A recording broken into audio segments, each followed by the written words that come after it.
Hola, bienvenidos a Poder Pensar. Vamos a tener varios temas relacionados sobre lo que pasó el domingo de las elecciones, varias repercusiones. En un minutito vamos a estar hablando con el politólogo Daniel Chaschetti sobre lo que pasó con las encuestadoras, sobre lo que se viene para el balotaje, sobre el panorama, cómo va a quedar planteado en materia de política aquí en nuestro país. Después vamos a conocer a dos de las legisladoras que se van a sumar al Parlamento Nacional a partir de la próxima legislatura. Fueron electas también en esta elección nacional. Y vamos a estar con Pablo Mieres, presidente del Partido Independiente, además candidato y senador electo también de la República, para hablar de la decisión que tomó el Partido Independiente de no apoyar a ninguno de los dos candidatos en la definición del 30 de noviembre y las críticas que ha recibido de uno y otro lado por haber asumido esa posición el Partido Independiente. Pero le damos la bienvenida a Daniel, gracias por acompañarnos. Un gusto, Pepe. Recién conversábamos fuera de cámara sobre las encuestas, se han vuelto un gran tema en estos días en la agenda de los uruguayos, sobre todo los más cercanos a las políticas, por la distancia, lo que cerró en cuanto a lo que se pronosticaba y lo que se dio finalmente cuando la gente fue a votar. ¿Qué primera lectura haces vos de ese fenómeno? Bueno, que se equivocaron. Algunas más, otras menos, pero en general el resultado fue malo. A mí me apena mucho porque, por varias razones personales, soy amigo de los directores, tenemos relaciones maravillosas, algunos fueron mis profesores, otros han sido colegas de generación y también me apena porque, son una fuente de información privilegiada que utilizamos todos para tomar decisiones. Los periodistas, los políticos, los analistas y los ciudadanos. O sea, las encuestas contribuyen a generar un estado de opinión. Y si las encuestas son poco fiables, lo que va a crecer es la incertidumbre, el rumor, la mala información, ¿no? Entonces, una buena democracia necesita tener buenas encuestadoras y Uruguay las ha tenido hasta el momento, pero en este año, en esta instancia electoral, sucedió algo no previsto. ¿Cómo lo ves vos? ¿Qué es lo que Yo pasó? Creo, hay muchas cosas. Mira, por un lado, la sociedad uruguaya ha cambiado bastante sus comportamientos, sus orientaciones, su forma de comportarse. Antes un encuestador golpeaba la puerta de una casa y lo hacían entrar y le ofrecían tomar mate, café y le servían bizcochos. Ahora nadie quiere dejar entrar a un extraño a su casa, por ejemplo, ¿no? Entonces hay cambios en la sociedad.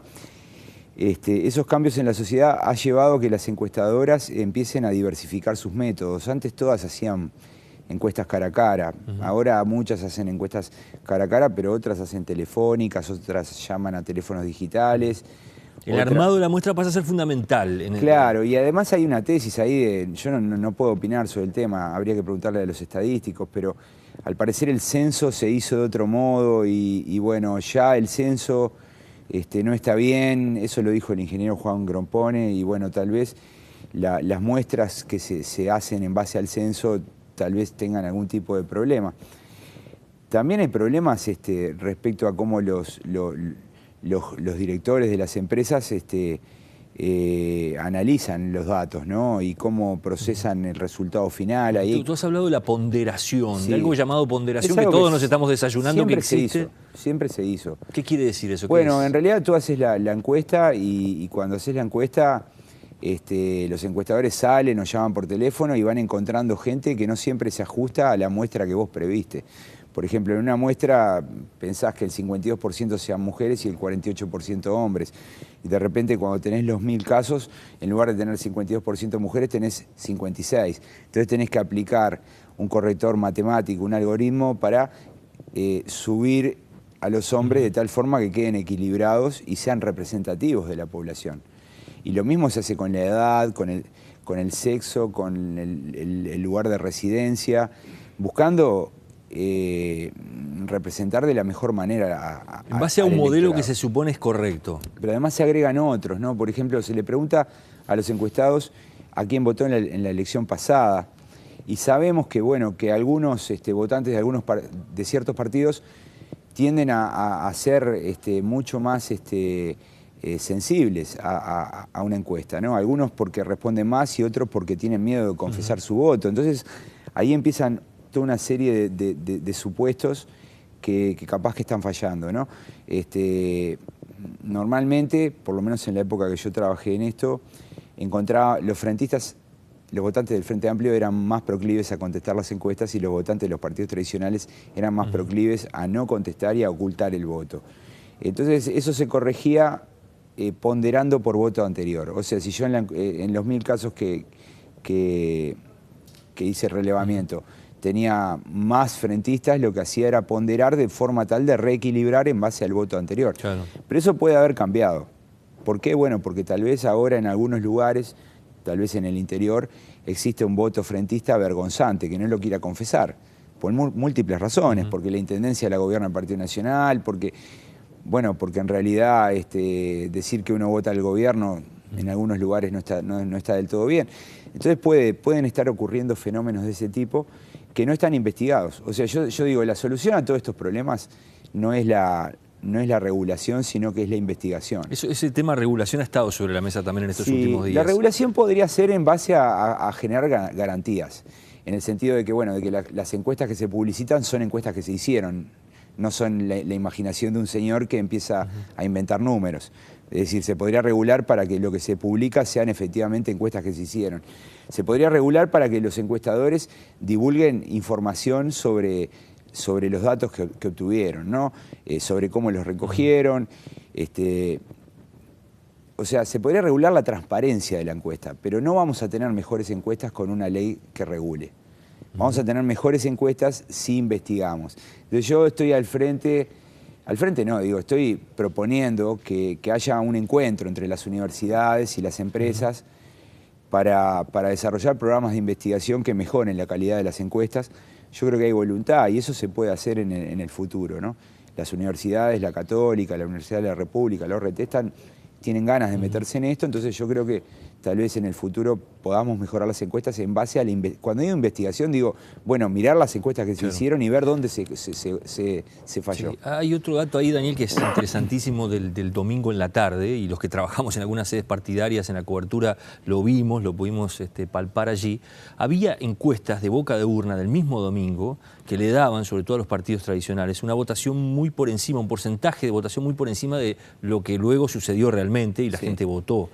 Eso generó todo un clima en la sede del Partido Nacional, en la sede del Partido Colorado, en la sede del Frente Amplio, el otro sentimiento, ¿no? de votamos muy mal o estamos votando muy mal. Estoy hablando de una sensación que había sobre las 6, 7 de la tarde antes de que cerraran los circuitos. Las bocas de urna son encuestas que se hacen en la puerta del circuito, donde la empresa encuestadora le pregunta a los votantes que van saliendo. ¿Tendría que ser más fiable incluso que la otra encuesta anterior o no? Sí, lo que pasa es que normalmente aproximadamente un 20% de las personas no te dicen a quién votó.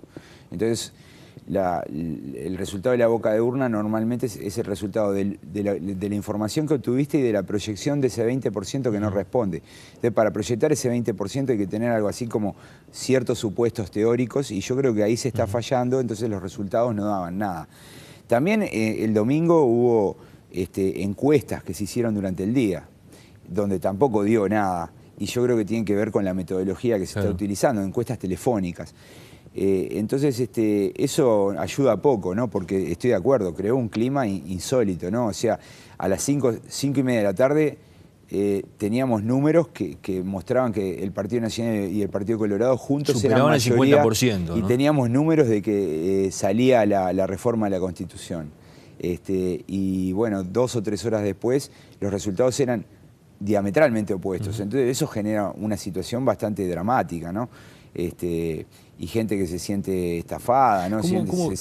Hay gente que está muy enojada con esto, ¿no? ¿Cómo ves el fenómeno de que el candidato del Frente Amplio, Tabaré Vázquez, decía vamos a ganar en primera vuelta, la sensación que yo tengo por campañas anteriores es que se va a votar mejor? Él lo daba a entender en sus discursos, lo podía hacer por una estrategia, no podía decir otra cosa a esa altura de la campaña, ¿no? La otra es que realmente muchos han dicho Vázquez le ganó a las propias encuestadoras. Bueno, eso es lo que a nosotros los politólogos, y yo supongo a muchos ciudadanos también, nos fascina de los políticos.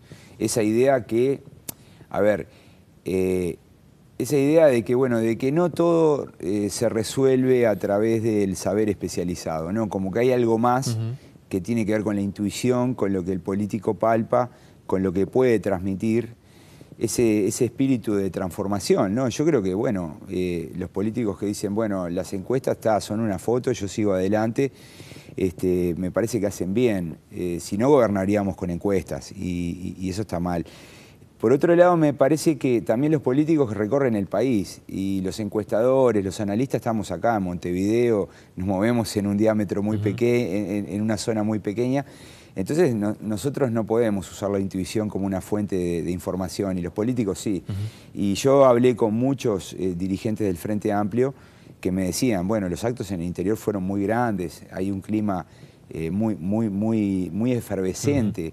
Entonces es como que eso cierra bastante con lo que fue luego la votación del Frente Amplio. Por tanto, me parece que Tabaré Vázquez no estaba equivocado, ¿no? Nos quedan unos minutitos nada más y me gustaría charlar contigo el mapa político que queda planteado después de la elección. Bueno, es muy parecido al de hace 5 años. Hay algunas novedades. Tenemos un Parlamento con nuevos actores, un Senado con 4 partidos, una Cámara Baja con 5.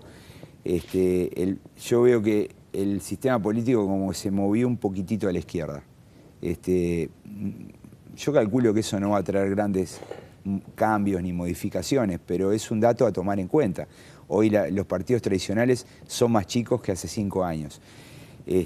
Cuando miro el Parlamento, creo que bueno, si gana Tabaré Vázquez, como yo creo que va a ganar en segunda vuelta, me parece que vamos a tener un ejercicio de gobierno de mayoría y que la oposición va a tener que trabajar para controlar a esa mayoría. Acá hay discusiones, debates que tienen que ver con la agenda de la campaña, sobre si el Parlamento puede con eso, ¿no? Yo creo que puede, pero bueno, la oposición está haciendo un discurso planteando de que hay límites muy fuertes. Creo que esto debería llevar también a... ¿No pareció una estrategia que funcionara demasiado, viendo los resultados, ¿no? Con el diario del lunes, como dicen muchos, el tema de la mayoría en manos de un solo partido es mala? A Pablo Mieres le funcionó, ¿no?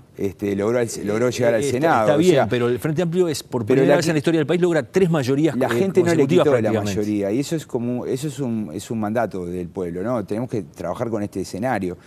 Yo creo que ahí el Frente Amplio debería asumir la responsabilidad también de no activar la aplanadora, ¿no? O sea, de tener ciertos, digamos, criterios, ¿no? Que tienen que ver con el buen relacionamiento, ¿no? Y ser cuidadoso en cómo se usa esa mayoría. Es una responsabilidad, no se puede aprobar todo. Igual mirá que los datos y los estudios que hemos hecho no nos da esto de que sea una aplanadora todo el tiempo, pero bueno, está bien. Es una mayoría que controla la agenda y eso, controlar la agenda es algo muy pesado.